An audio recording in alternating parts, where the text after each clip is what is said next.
audit kepala desa seluruh Indramayu, audit camat lah atau kepala dinas dan pejabat-pejabat Indramayu yang harta kekayaannya nggak masuk akal, di mana dia diduga menilep pembebasan lahan migas Pertamina Balongan Indramayu, dan 50 rupiahnya di sini diduga dipotong oleh Kades Tugu bernama Suatno ya. Ya nggak tahu nih, jadi proses hukumnya sudah sejauh mana, tapi yang jelas informasi yang masuk terakhir itu sudah ditangani oleh Kejaksaan Negeri Indramayu.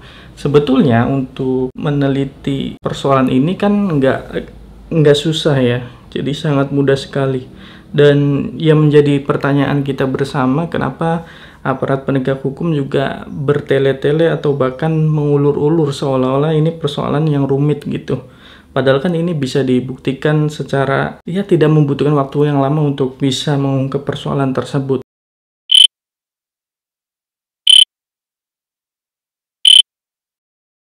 Assalamualaikum warahmatullahi wabarakatuh. Balik lagi di segmen Opini Riang. Hari ini berarti sudah hari ke-5 puasa di bulan Ramadan 1446 Hijriah. Oke, kita akan ngebahas mengenai isu korupsi. Yang kita tahu di video-video saya banyak yang meminta untuk audit kepala desa seluruh Indramayu, audit camat lah atau kepala dinas dan pejabat-pejabat Indramayu yang harta kekayaannya nggak masuk akal sih.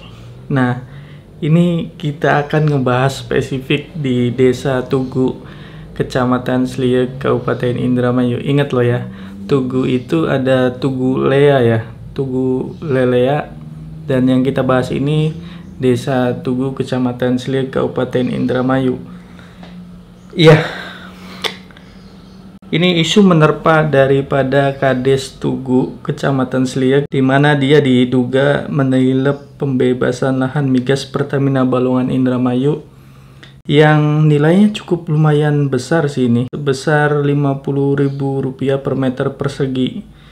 Lahan sawah milik puluhan warga desa Tugu itu. Nah, ini sebetulnya terjadi di bulan Februari 2024 yang lalu dan mulai muncul ke permukaan itu pada bulan Agustus 2024. Kalau kalian cek di internet, ketik aja Kuwu Desa Tugu itu akan muncul pemberitaan soal itu. Jadi jangan tanya dasarnya apa, kalian bisa cek sendiri soal itu, ataupun kalian punya kerabat atau teman di Desa Tugu silakan ditanyakan.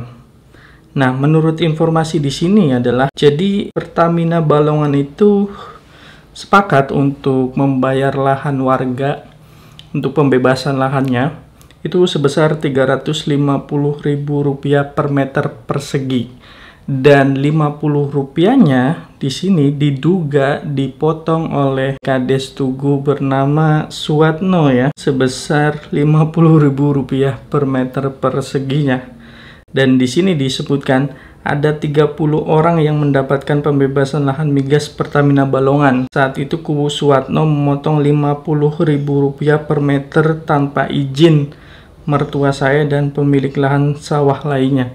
Jadi konteksnya yang memberikan keterangan ini adalah kerabat daripada korban pembebasan lahan tersebut. Oke, kita lanjut nih di konteks berikutnya. Di sini juga ada bantahan dari Kuwu Desa Tugu, Kecamatan Sliek ini. Di sini mengatakan karena pihak Bank Mandiri saat mencairkan uang itu diterima oleh masyarakat secara langsung melalui rekening masing-masing dan tidak ada campur tangan Pak Kuwu. Dan bantahan ini diutarakan oleh Bekel Deri ya, nggak tahu apa nih Bekel Deri ini apa ya, saya nggak tahu di desa itu apa nama daripada bidang tertentu atau apa, saya nggak tahu nih. Oke, lanjut. Jadi persoalan ini sudah masuk laporannya ke Kejaksaan Negeri Indramayu dan prosesnya sampai ini berlanjut. Terakhir saya mendapatkan informasi yaitu pemanggilan daripada pemilik lahan yang diduga dipotong uangnya Rp50.000 per meter persegi. Oke, jadi dari senilai Rp350.000 per meter persegi itu Rp50.000-nya dipotong. Dan sayangnya di pemberitaan ini tidak disebutkan berapa luasan lahan dari masing-masing pemilik lahan tersebut. Tapi saya rasa kan nggak mungkin kecil ya. Dari masing-masing aja, kalau misalkan setengah hektar aja kan kita udah bisa ngitung tuh Rp50.000. Setengah hektar itu per meter perseginya berapa, dikalikan 50.000, dikalikan lagi daripada jumlah pemilik lahan yang dibebaskan di Desa Tugu, Kecamatan Sileg ini. Dan ini menjadi isu yang sangat menarik akhir-akhir ini, di mana Pertamina terkait dengan korupsi Pertalite yang dioplos menjadi Pertamax lah gitu.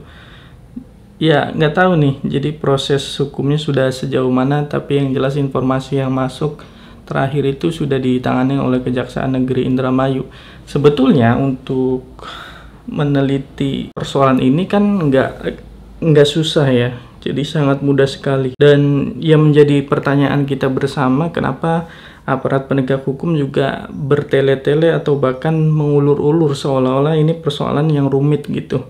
Padahal kan ini bisa dibuktikan secara tidak membutuhkan waktu yang lama untuk bisa mengungkap persoalan tersebut kan. Dan ya kita nggak tahu nih akan berharap seperti apa dalam persoalan hukum yang mentalitas daripada aparatur desa, dalam hal ini kepala desa itu sangat disayangkan sekali nih kalau begini kan.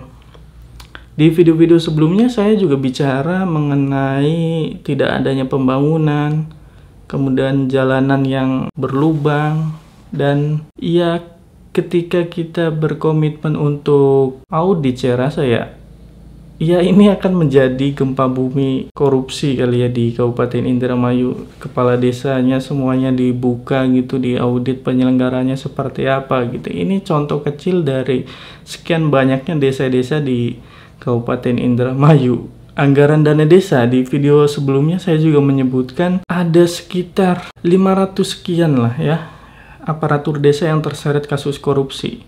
Itu periodenya pendek sekali, dari 2024, 3 tahun ke belakangnya begitu kan. Nah, kalau pemerintah daerah berkomitmen untuk beberes dermayu, itu saya rasa akan menyumbang data yang signifikan di perkorupsian di tataran kepala desa ataupun aparatur desanya kan. Dan tahu lagi nih proses hukumnya seperti apa. Yang jelas kita tahu sendiri lah, kalau ada slogan no viral no justice, tidak ada yang viral, tidak ada juga keadilan. Makanya Kejaksaan Negeri Indramayu saat ini perlu diuji nih dalam persoalan pungli ini gitu. Dugaan yang menguap muncul ke permukaan, dan nggak mungkin bisa banyak dilakukan oleh masyarakat atau warga desa Tugu yang mengalami kerugian atas pemotongan lahan tersebut. Dan ini perlu dibuktikan oleh Kejaksaan Negeri Indramayu jika dia menganggap penting reputasi sebagai aparatur penegak hukum ya. Kalau misalkan mentalitasnya juga bobrok, profesionalismenya nggak ada, integritasnya juga nggak ada, ya kita mau berharap ke mana lagi gitu sebagai masyarakat kan. Karena kita cukup jengkel juga ketika melihat pemberitaan setiap harinya ada korupsi di badan usaha milik negara, belum lagi di BUMD, BUMDes juga di tataran paling bawah terkait dengan video ini. Jadi banyak persoalan yang mesti diselesaikan sih. Oh iya, saya hampir nggak mengaitkan persoalan ini dengan Pertamina Balongan ya. Indramayu tuh sebetulnya dikenal dengan Pertamina Balongannya gitu. Ketika ada persoalan ini dan ini akan meledak ke permukaan, tentunya publik juga akan menilai nih banyak yang nggak beres di sekitaran Pertamina Balongan. Makanya sayang sekali nih ketika ada oknum yang terseret persoalan dugaan pungli yang luar biasa sih saya rasa ya, meskipun jumlah korban pemotongan pembayaran lahan ini tidak ratusan, tapi jumlahnya kalau kita total, kalau kita audit itu cukup besar gitu, dan ya cukup membuat malu reputasi pemerintah daerah dan pemerintah desa ya saya rasa. Dan ini juga dipertaruhkan nih reputasi dari Kejaksaan Negeri Indramayu dalam menangani persoalan tersebut. Saya kira nggak ada yang banyak tahu persoalan ini sebelum menonton video ini kan. Nah, mungkin kalian punya pendapatnya sendiri nih soal penyelenggaraan desa, dana desa, kemudian BUMDes, kemudian juga yang sebelum-sebelumnya kita bahas soal uang pendaftaran, PTSL, tanah sertifikasi, dan banyak lagi lah persoalan-persoalan di desa yang perlu kita benahi. Makanya saya nggak heran kalau masyarakat itu udah meminta audit dong seluruh kades seluruh Indramayu, aparatur desa itu koruptif. Ya banyak sekali lah persoalan-persoalan ini yang perlu dibereskan. Ingat, kalau saya sebagai, ya ingat aja, kalau ini sebetulnya nggak susah. Kalau ada keinginan dan profesionalisme, integritas dari aparatur penegak hukumnya, dalam hal ini Kejaksaan Negeri Indramayu, ini akan beres sih secepatnya gitu.